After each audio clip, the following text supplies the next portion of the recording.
Au sein de l'hémicycle, le bilan du gouvernement, censé doper le pouvoir d'achat, n'a pas suffi à calmer l'opposition, bien au contraire.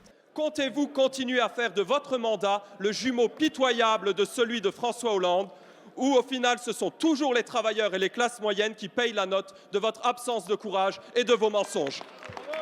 Pour n'en citer qu'un, Jérôme Lambert, député socialiste, dénonce même une politique d'austérité.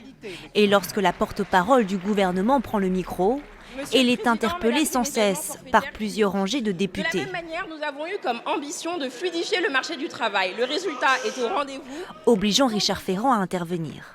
Mes chers collègues, faire un peu moins de bruit permettrait de mieux entendre les réponses. Alors comment expliquer cette défiance malgré le coup de pouce de l'exécutif? Le pouvoir d'achat moyen par habitant devrait progresser de plus de 2% cette année, soit la plus forte augmentation depuis 12 ans.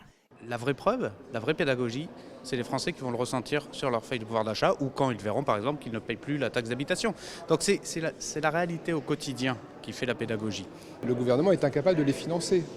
Donc en réalité, ce qui peut apparaître comme une bonne nouvelle, on redonne un peu de pouvoir d'achat aux Français, est en réalité une mauvaise nouvelle parce que ce sera financé par de l'impôt.